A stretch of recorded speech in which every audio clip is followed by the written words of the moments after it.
दोस्तों आज हम बात करेंगे इंडियन मीडिया के एक जर्नलिस्ट के द्वारा जो भारत नेपाल के मुद्दे को लेकर के जो उन्होंने डीएनए किया है, जैसा कि आप लोगों ने देखा ही होगा, उससे संबंधित मैं कुछ डिस्कशन आपसे करना चाह रहा हूं दोस्तों।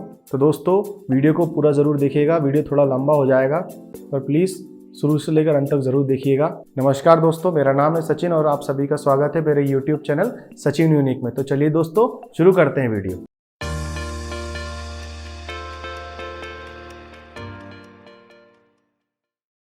दोस्तों हाल ही में एक पत्रकार, भारत के मीडिया के प्राइवेट मीडिया के पत्रकार सुधीर चौधरी जी ने नेपाल को लेकर के कुछ गलत शब्दों का उपयोग किया। तो उस प्रोग्राम में सुधीर चौधरी जी ने ये कहा कि नेपाल हमारी रिपोर्टिंग से डर गया है, इस वजह से नेपाल सरकार ने हमारे चैनलों को बंद कर दिया है।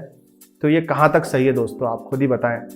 फलस्वरूप ये हुआ दोस्तों कि केबल ऑपरेटर्स ने मिल करके जितने भी इंडियन मीडिया के चैनल आते हैं उन सबको बंद कर दिया है। तो ऑब्वियस सी बात है दोस्तों, अगर कोई भी राष्ट्र का सिटीजन हो और दूसरे राष्ट्र के राष्ट्र प्रमुख के बारे में अगर डायरेक्टली अगर इस तरीके की बातें करेगा कि वो चाइना के साथ मिल गए हैं, चाइना उनको पुश कर रहा है, चाइना के माध्यम से ही वो भारत पे दबाव बनाने की कोशिश कर रहे हैं और वो चाइनीज़ एम्बेसडर के साथ केपी ओली गलत तरीके से हनी ट्रैप में फंस गए हैं, तो ये कहाँ तक सही है दोस्तों। इतनी चीप जर्नलिज्म हो गई है, आप देख पा रहे हैं जितने भी खराब स्थिति में जो पत्रकारिता आज की डेट में चल रहा है। अब इस समय में भारत के लोगों की आंखें खुलनी चाहिए कि हमारा जो मीडिया है वो इतनी गलत तरीके से रिपोर्टिंग क्यों करता है। अब आप खुद ही देखिए दोस्तों कि बेसिक नीड्स जो भी एम्प्लॉयमेंट हो गया, जीडीपी ग्रोथ हो गई, कहीं पानी नहीं मिल रहा है, कई बच्चे स्कूल नहीं जा पा रहे हैं, उनकी क्लासेस नहीं चल रही हैं, कई प्राइवेट स्कूल्स ज़्यादा मनमानी तरीके से फीस ले रहे हैं, कहीं गांव में सूखा पड़ रहा है, कहीं पानी नहीं गिर रहा है, कहीं पानी बहुत ज़्यादा गिर रहा है। कहने का अर्थ है कि बेसिक चीज़ों पे कोई भी ध्यान नहीं दे रहा है दोस्तों। कोई भी पत्रकार, कोई भी जर्नलिस्ट इस चीज़ पे ध्यान नहीं दे रहा है। वो सिर्फ भारत पाकिस्तान और भारत नेपाल, भारत चाइना, भारत अमेरिका, इस तरीके की बातें वो सबसे करते हैं।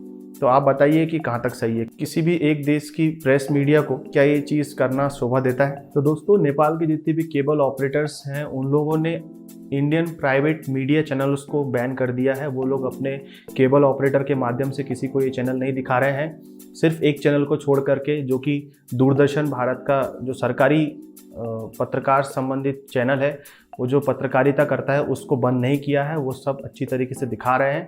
कहने का अर्थ यह है कि आप एक तरफ अगर दूरदर्शन को देखें और एक तरफ अगर प्राइवेट चैनल्स को देखें, जो मीडिया प्राइवेट चैनल है उन लोगों को अगर कंपेयर करेंगे तो दोनों की लैंग्वेज में ही ज़मीन आसमान का अंतर है दोस्तों। अगर आप दूरदर्शन को देखते हैं तो वो किसी भी प्रॉब्लम का, समस्या का हल ढूंढने की कोशिश करते हैं कि इस प्रॉब्लम का हल ये होना चाहिए, सरकार ये कर सकती है, एक नॉर्मल इंटेलेक्चुअल की भाषा में। परंतु जो सुधीर चौधरी जी जैसे लोग और जो अर्नब गोस्वामी जैसे लोग जो हैं, वो जिस प्रकार की बातें करते हैं, एकदम उग्र, उद्दंड, इस प्रकार की बातों का उपयोग करके, शब्द बिल्कुल इतने खराब कि सामने वाला अगर सुने तो उसको एकदम वो आवेश में आ जाए और उसको अभद्र उच्चारण से कुछ ना कुछ कह सकता है। तो स्वाभाविक सी बात है दोस्तों, नेपाल के लोग भी मनुष्य हैं, वो भी गलत चीज़ तो सहन नहीं करेंगे। और रही बात राष्ट्र प्रमुखों की, नेपाल के प्रधानमंत्री केपी ओली जी वो भी मनुष्य हैं, नरेंद्र मोदी जी भारत के प्रधानमंत्री वो भी मनुष्य हैं। कोई भी व्यक्ति ये नहीं चाहेगा कि गलत अभद्र बातों का उपयोग करके उनके कैरेक्टर असैसिनेशन किया जाए। तो ये चीज़ मीडिया को बहुत गलत तरीके से कर रही है, इस पर प्रतिबंध लगना चाहिए। भारत सरकार भी इस पर प्रतिबंध लगाए। मीडिया को रोकने के लिए केबल ऑपरेटर ने तो ऐसा कर दिया है, परंतु ये आधिकारिक नहीं था दोस्तों। नेपाल सरकार ने डायरेक्टली ऐसा कुछ नहीं किया है। ये सिर्फ जनता को इस चीज़ से हटाने के लिए, इस चीज़ से जो भड़काव पैदा हो रहा है भारत और नेपाल के बीच में, उस चीज़ को रोकने के लिए ये प्राइवेट केबल ऑपरेटरों ने ऐसा किया है, जो कि मुझे लगता है सही है दोस्तों। क्योंकि आप खुद ही समझ सकते हैं कि जितने पत्रकार हैं भारत में, वो एकदम बिना सिर पैर की बातें करते हैं। आप खुद ही देख लीजिए, जो रवीश कुमार जी मेन रिपोर्टर हैं भारत के वरिष्ठ पत्रकार, उन लोगों को इन लोगों ने साइड में कर दिया। और ऐसे बात करेंगे जैसे सुधीर चौधरी हैं और अर्नब गोस्वामी जी हैं, वो लोग कैसे बात करेंगे, उग्र होकर के, एकदम ऐसा लगता है कि वो इंटेलेक्चुअल टेररिज्म को लेकर प्रमोट करना चाहते हैं। मतलब आप खुद देखें कि उनकी भाषा क्या है, कैसे वो किस तरीके से किसी चीज़ को रिपोर्ट कर रहे हैं, एकदम बिल्कुल गलत है दोस्तों। मेन कारण क्या है कि जो इंडियन मीडिया इस प्रकार से जो प्रोपोगंडा चलाती है, पूरी तरीके से ये प्रोपोगंडा बेस है दोस्तों, और ये सिर्फ करते हैं अपनी टीआरपी को बढ़ाने के लिए। सच्ची बात तो ये है कि ये लोग अपनी टीआरपी को बढ़ाने के लिए ये करते हैं। जातियों के बीच में लड़ाई करवाना, धार्मिक संगठनों के बीच में लड़ाई करवाना और देशों के बीच में लड़ाई करवाना, ये इनका मेन टॉपिक है। आप देख लें इनका रिकॉर्ड उठा करके पुराने अगर वीडियोस अगर आप यूट्यूब पे सर्च कर लें तो आपको एक भी बेसिक मुद्दा नहीं मिलेगा जिस पे इन लोग ने कोई डिबेट चलाई हो या कोई बात की हो। सरकार ने अगर कोई गलत किया है तो उनको विरोध किया हो, और सरकार ने कोई चीज़ किया है तो सपोर्ट किया। सपोर्ट तो एक प्रकार से वो हर चीज़ कर ही रहे हैं, क्योंकि कहने का अर्थ है कि दोस्तों जो भी पॉलिटिकल पार्टी सत्ता में होगी ये लोग उसी का गुणगान करेंगे, चाहे वो बीजेपी हो, चाहे वो कांग्रेस हो, चाहे वो सीपीआई हो, कोई भी पार्टी हो। जो भी पार्टी सत्ता में आएगी वो उसी को लेकर के उन्हीं के आसपास घूमते रहेंगे, और जो बेसिक मुद्दे चल रहे हैं उन पे कोई भी ध्यान नहीं देगा। तो रही बात युद्ध की, जो डीएनए प्रोग्राम चलाते हैं सुधीर चौधरी जी, इनने डीएनए में क्या बताया था कि भारत के सामने नेपाल की सेना का कोई अस्तित्व ही नहीं है, वो लोग बहुत कमज़ोर हैं। तो ये सिर्फ बहुत बेसलेस बात है दोस्तों। मैं तो पहले ये कहूँगा आपको कि मैंने एक वीडियो इससे पहले बनाया था, आपको बताया भी था कि भारत का जो जनरल होता है, आर्मी का जनरल, वो मानद रैंक लेता है नेपाल आर्मी के जनरल के लिए, और जो नेपाल आर्मी का जो जनरल होता है वो भारतीय आर्मी का, इंडियन आर्मी का मानद रैंक लेता है एज ए जनरल। तो आप कह सकते हैं ये दोनों एलाइड फोर्सेस हैं, और एलाइड कंट्री के बीच में मित्रता होती है, कभी भी दुश्मन देश नहीं माने जाते। तो ये जो दुश्मन देश बनाने की जो प्रक्रिया है वो मीडिया ही कर रहा है।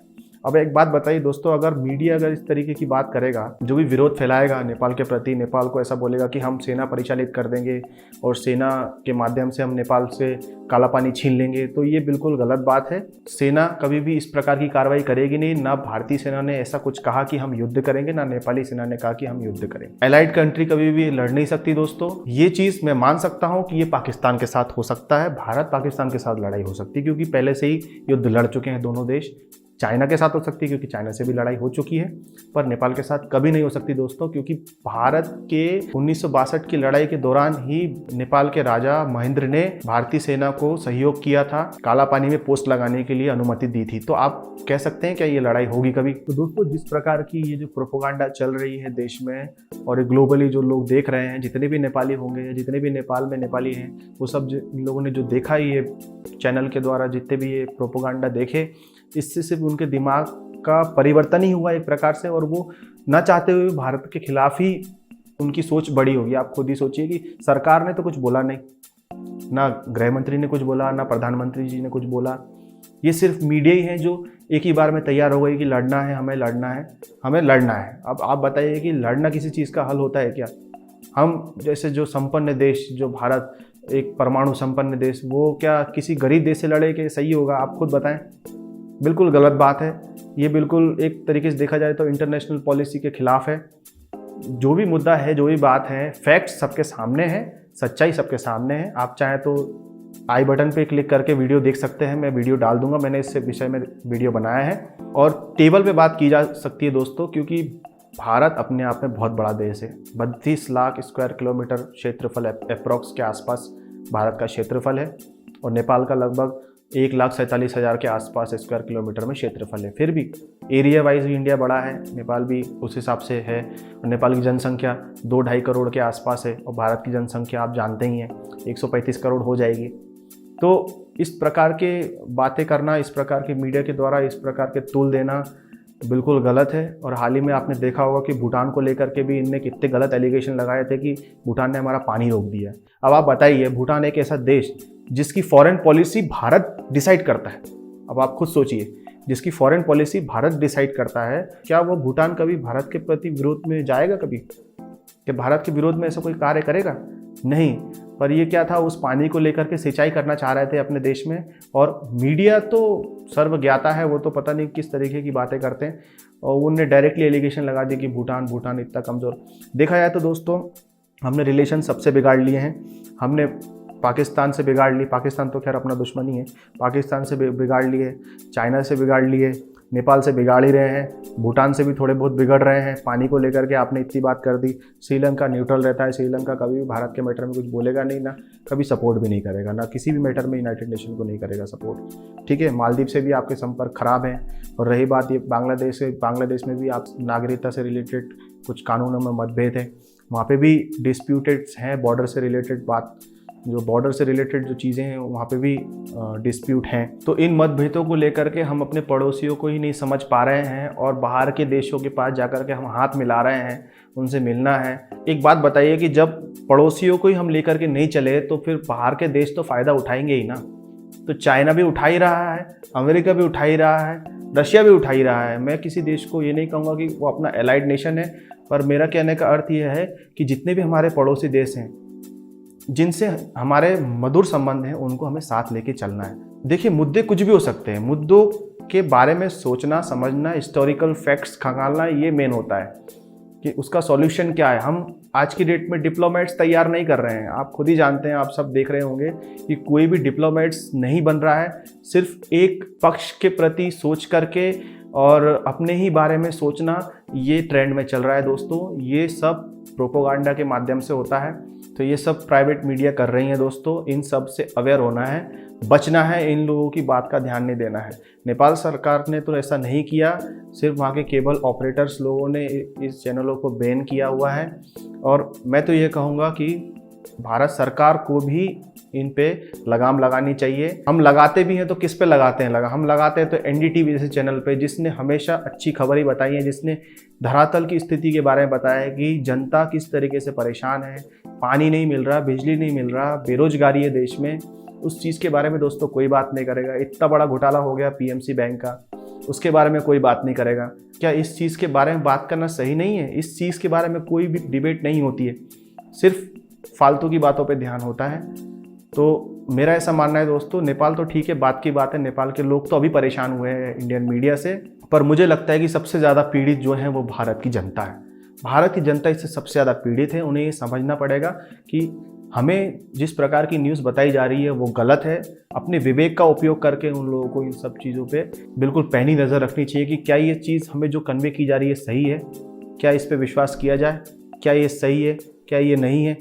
इस चीज़ को बड़े लेवल पे ये लोग चेक करें। ये जनता का सबसे बड़ा अधिकार है। सिर्फ लोकतंत्र में ऐसा नहीं होता कि आप वोट डाल दो। तो दोस्तों, सिर्फ वोट डालना ही आपका अधिकार नहीं है। अधिकार आपका ये भी है कि अगर कोई भी पत्रकार गलत तरीके की, गलत आवेश में आकर के और गलत बिहेवियर के साथ किसी प्रकार का डिबेट कर रहा है, किसी भी मुद्दे पे बात कर रहा है, यहाँ पे सिर्फ भारत और नेपाल के बारे में बात नहीं हो रही, कोई भी मुद्दा हो उसको आप पहले जांचें। अगर गलत बोल रहा है तो तुरंत आप उसको रिपोर्ट करें, ये आपकी नैतिक जिम्मेवारी है दोस्तों।